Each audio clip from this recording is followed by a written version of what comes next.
प्रिय विद्यार्थियों, जैसा कि हम जो पिछली क्लास हुई थी हमने इस नाटक का सामान्य परिचय प्राप्त किया था। अब हम नाटक के जो तत्व होते हैं, अर्थात जब नाटक का सम्यक विश्लेषण करना होता है तब हम उसकी तात्विक व्याख्या करते हैं, तात्विक समीक्षा करते हैं।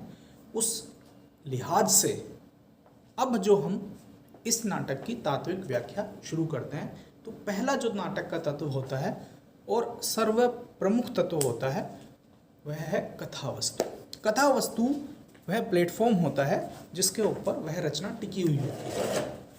अब ये जो नाटक है, अगर हम इसकी कथावस्तु की बात करें तो इसकी जो कथावस्तु है वह इतिहास से ली गई है, अर्थात कथा सूत्र जो नाटककार ने उठाए हैं वो इतिहास से उठाए हैं, लेकिन कहीं ना कहीं उस ऐतिहासिक वस्तु को अपनी कल्पना मेधा से उन्होंने सिंचित किया है और सामयिक प्रश्नों को उस इतिहास के प्रश्नों में गूंथकर एक बहुत ही सुंदर कथा नाटककार सुरेंद्र वर्मा ने हमारे सामने प्रस्तुत की है। यह जो नाटक है वह संस्कृत साहित्य के विराट व्यक्तित्व कालिदास से संबंधित है। कालिदास ने अपनी एक रचना का समापन किया, कुमार संभव। जब वो उसका 7 सर्ग लिख चुके और 8वां सर्ग उन्होंने लिखा, तो 8वें सर्ग में कुमार कार्तिकेय की जो जन्म की उत्पत्ति है वह उन्होंने भगवान शिव और माता पार्वती दोनों के संयोग से कुमार कार्तिकेय की उत्पत्ति अपनी रचनात्मक कौशलता के बल पर कुछ कलात्मकता के साथ नाटक के 8वें सर्ग में उन्होंने प्रस्तुत की। और यह जो 8वां सर्ग है वह समकालीन युग में विवाद का प्रश्न बन गया। कथा की शुरुआत जो प्रथम अंक है वो इस प्रकार होती है कि उज्जैनी में, चूंकि उज्जैनी इस नाटक का केंद्र है, जो देश काल वातावरण है वह उज्जैन से संबंधित है। उज्जैनी उस समय गुप्त काल की एक महत्वपूर्ण नगर था, एक सांस्कृतिक केंद्र था और उस राज्य की राजधानी थी। और वहाँ पर कामोत्सव अर्थात मदनोत्सव का आयोजन किया जा रहा है। और यह मदनोत्सव कालिदास के लिए महत्वपूर्ण इसलिए है क्योंकि हाल ही में उन्होंने कुमार संभव नाटक पूर्ण किया है और इस नाटक की उपलब्धि के तौर पर उनका पट्टाभिषेक अर्थात उनका सम्मान राज दरबार में किया जाना अपेक्षित है और नगर में वो चर्चा के बिंदु हैं। लेकिन होता यह है कि यह उनका सम्मान समारोह ये इनके प्रकरण एक अपमान समारोह में परिवर्तित कर दिया जाता है, क्योंकि कुछ आलोचकों ने, अब वो तथाकथित आलोचक जो थे पूर्वाग्रह से ग्रसित थे और कालिदास की साहित्यिक उपलब्धियों के से ईर्ष्या करते थे और कहीं ना कहीं उससे पीड़ित भी थे। और ये इनके प्रकरण किसी भी माध्यम से वो कालिदास को अपने पद से हटाना चाहते थे। कालिदास का सम्मान उन्हें गवारा नहीं था, तो उन्होंने उनकी रचना के ऊपर जो 8वां सर्ग लिखा था उसके ऊपर गंभीर आरोप लगाए और उसे अश्लील घोषित कर दिया। और जहाँ यह समारोह कालिदास को सम्मान देने का था, वहाँ पर वो विवाद के केंद्र बन गए। धर्माधिकारियों ने उनके खुद के व्यक्तिगत चरित्र पर लांछन तक लगा दिए। तो यह एक महत्वपूर्ण इश्यू था, अर्थात इस नाटक में श्लीलता और अश्लीलता का प्रश्न उठाया गया है। कालिदास की स्वयं की पत्नी भी इस 8वें सर्ग से कालिदास से सम्मत नहीं है। वह भी दुखी है कि उनके व्यक्तिगत प्रणय संबंधों को भगवान शिव और पार्वती के माध्यम से कवि ने किस प्रकार से प्रदर्शित किया है, यह भी इत्तेफाक नहीं रखती अपने पति से। और कालिदास इस बात से बहुत आहत है कि उनकी अभिव्यक्ति के ऊपर, उनकी रचनात्मकता के ऊपर इस प्रकार के प्रश्न उठाए गए हैं। कालिदास इन सबसे दूर होकर एक ग्लानि मिश्रित भाव से वहां से चले जाते हैं।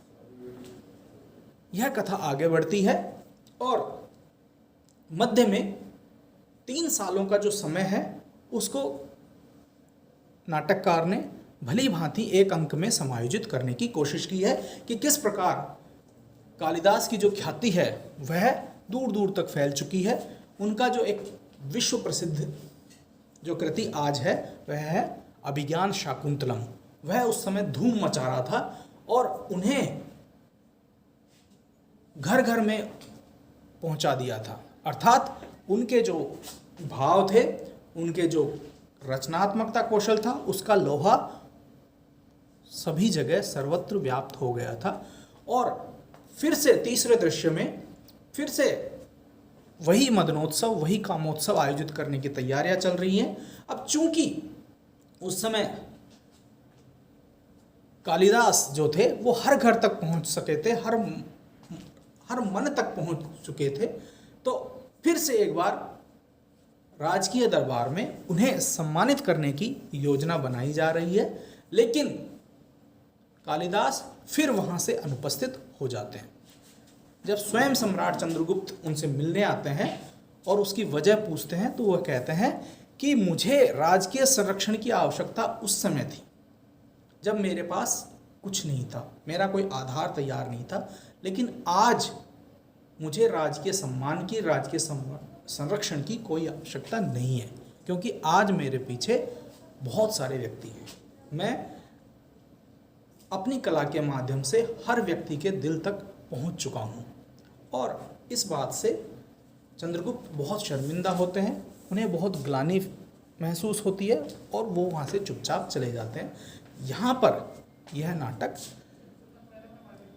कालिदास के इन कथनों के साथ, कालिदास अपनी पुरानी पुस्तक जो काफ़ी विवादास्पद थी उसको अपनी पत्नी के हाथों मंगवाते हैं और फिर से कुमार संभव प्रचारित किया जाता है और यह रचनाकार की जीत के साथ यह नाटक समाप्त होता है। अर्थात इस नाटक में राजनीतिक दबावों से अभिव्यक्ति को बाधित होना तो दिखाया है, लेकिन साथ में इस प्रश्न का उत्तर भी दिया गया है कि रचनाकार को राजनीतिक शक्तियों से पराजित नहीं होना चाहिए। उसका आत्मबल, आत्मगौरव इतना मजबूत होना चाहिए कि वह किसी संरक्षण का मोहताज नहीं रहे।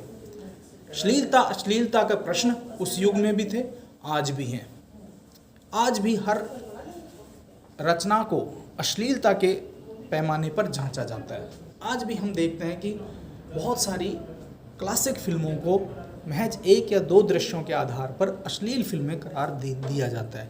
इससे निर्देशक की, रचनाकार की और अभिनेताओं की जो रचनाकर्मता है वह बाधित होती है।